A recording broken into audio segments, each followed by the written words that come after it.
Taoiseach, please. Leaders' questions. Oh, sorry. You got it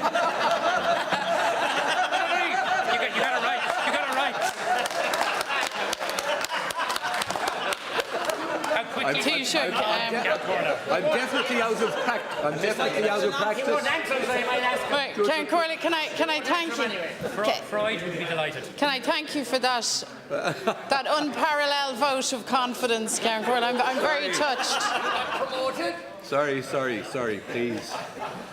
Deputy MacDonald, please. Ceann Comhairle, can I firstly acknowledge the presence of the British Ambassador to Ireland, Fáilte, and just to extend again our profound sympathies on the loss of Queen Elizabeth II for the British people, but I think in particular for Irish Unionists, for whom she has been a very significant figure, a figure of great affinity and affection. So, ar yeisté go raibh a hanam dílis.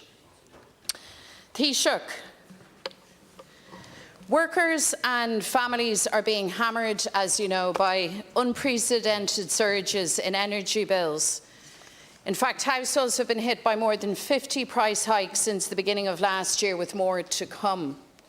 To underscore the seriousness of the situation, a government memo seen by media last week states that 1 million households could face annual energy bills of €6,000 if prices keep rising at the current rate. And this prediction will have sent a shiver down the spines of people who already struggle to light and heat their homes. So we now head into winter.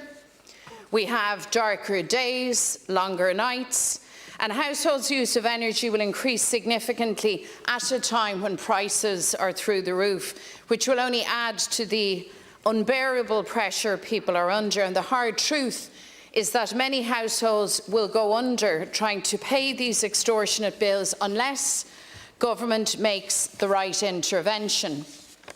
There's been a lot of kite flying from government, mainly centred around further energy credits. And while energy credits are well and good, they do not provide certainty. They don't protect people from the continuous barrage of hikes. In fact, when the government introduced its initial energy credit, it was too slow. It was wiped out by further price hikes before it even landed into people's accounts. So this is clearly a flawed approach. Households need a government response that matches the scale of the crisis, and the government, I believe, must take action to cut electricity prices to pre-crisis levels and apply a cap to freeze them at that level until the end of February of next year. And the benefit of this measure is twofold. Firstly, it ensures that electricity bills are more affordable, and additionally and crucially, it provides households with the certainty that they need at these difficult times. Certainty that their electricity bills will be brought down, certainty that the relief provided won't be swallowed up by future price hikes, certainty that they can get through the winter months. Cutting electricity bills and freezing them at pre-crisis levels will deliver that assurance. It simply makes sense, Taoiseach. And yet, speaking on radio yesterday, you ruled this out. Your colleague, Minister Michael McGrath, echoed this, suggesting that things should simply be worked out at an EU level. And I know that people have heard that line before. They've heard that line used as an alibi for the slow response of government to this crisis that left households struggling for months. A Taoiseach tá sé ann Billy electrica sé gearra, agus cap a chur bhili chuí do cuinál ag an méid a bhí siad ribh an jaar céim. Tuirfeadh sé sin faoisimh agus cínteacht de cheamhlaí atá stracailt, agus thuirfeadh sé cosint ó ordaithe breise na míana amach rowing. Taoiseach, it's all about choices. In the budget, government must choose to cut electricity bills and to cap them at pre-crisis levels. It's the right thing to do. It's the only thing that can provide some level of certainty for households. It's a measure that will prevent future price hikes and ease the burden on hard-pressed workers and families. And by cutting and then capping electricity bills, this government can really choose to protect households. And I am asking you and urging you, Taoiseach, to make that choice. Government and on my own behalf, again, would like to convey my deepest sympathy to King Charles, the royal household, the United Kingdom government and the British people on the loss of their beloved monarch, Her Majesty Queen Elizabeth. There are many in Ireland who, on this island, who see Queen Elizabeth as their queen, and we sympathise with them on this very sad moment in history, witnessing an incredible reign in terms of duration, in terms of duty and in terms of service. And I will long remember her visit in 2011, which did mark a crucial step in the normalisation of British-Irish relationships, and particularly when it culminated in the visit to Cork and during her walkabout at the English market. And in that classic Cork manner, everything eased, calmed, a bit of banter with the people, and much more gregarious than perhaps other locations across the country. But it is one that will always endure in the folklore of our city and indeed the country more at large. Could I say, in respect of the energy and the cost of living crisis, we are facing the worst global energy crisis, at least since the 1970s, probably worse than the 1970s because it applies to gas and not just oil and other fuel types. And clearly it emanates from a war, a deadly war in terms of the Putin's war on the people of Ukraine and his weaponization of war. And we need to be very clear about that at all times in assessing and in terms of how we respond to this issue. And it's having massive consequences for the entirety of Europe. So it does make sense that the European Union and Ireland is part of a wider European Union framework, not just relying on EU measures alone, as the Deputy wrongly suggested in terms of commenting on Deputy Minister McGrath's comments yesterday. The European Union framework is extremely important. We import from the United Kingdom 3/4 of the natural gas we use. About half of our electricity is generated using gas, so spiralling gas prices feed through to higher electricity bills. The price for UK natural gas on wholesale markets today is 3.92 pence a therm. This day 2 years ago, the price was 32 pence a therm. So we're talking about a more than tenfold, more than 1,000% increase in international gas prices. Future markets are pointing to even higher prices in the coming months.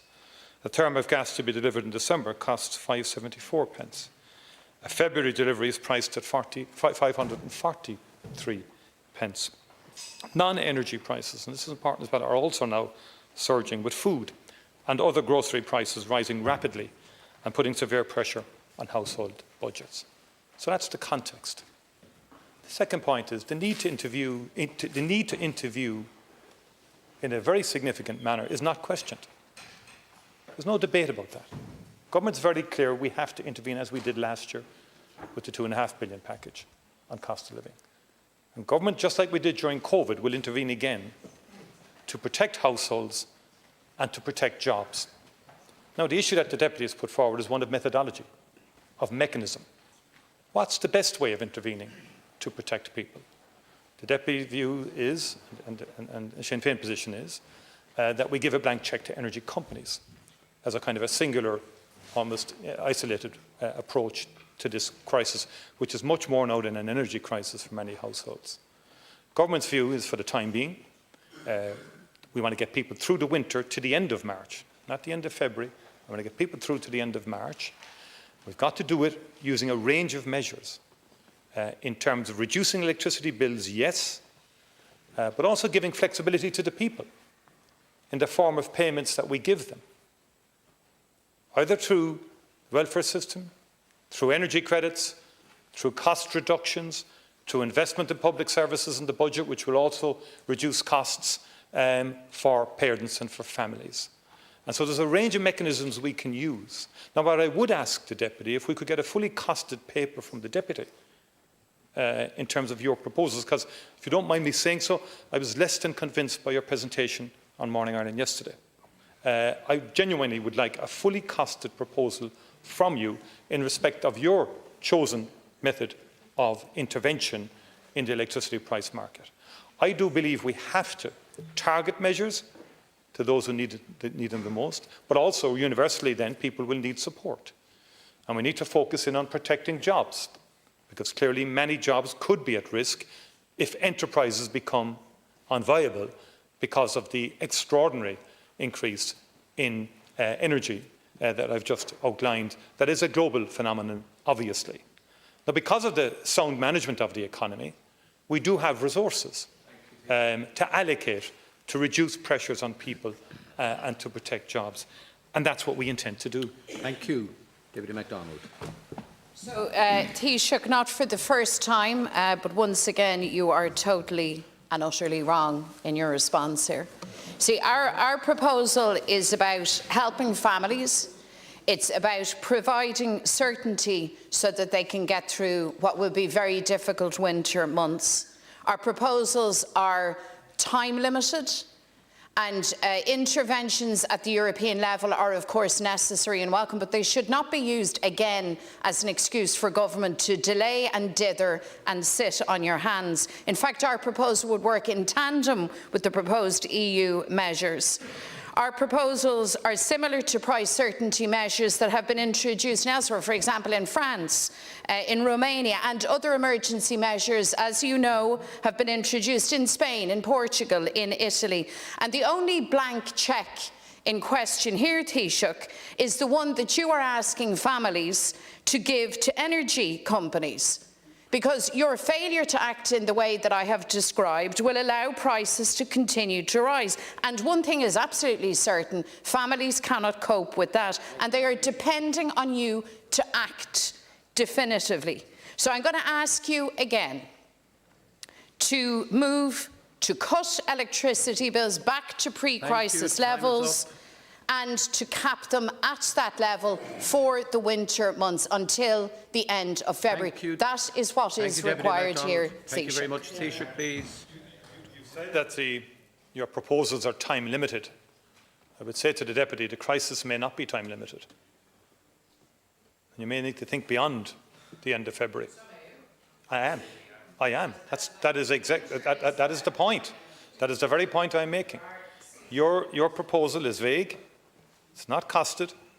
It's one-dimensional. It doesn't have the breadth or depth of what the government is considering in terms of alleviating and reducing pressures on households, protecting jobs, but also helping out schools in terms of capitation grants, helping out various state entities that provide services to the public, whose energy costs are going through the roof as well, who will also need protection and need supports because and then there is the non-energy inflation, which is now running at about 6%, which is a serious worry as well in terms of the inflationary cycle we're currently going through.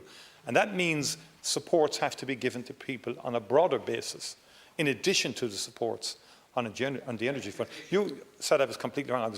Don't know what you're saying about that. Because time is up we now. agree. We are going to intervene. We're going to reduce the burden in terms of electricity prices on people, but we're going to do more in terms of the budget. In terms of pay, we've concluded the public service pay. Please. We will have tax proposals, and we will have tax proposals in the budget as well, and we'll be reducing costs more broadly.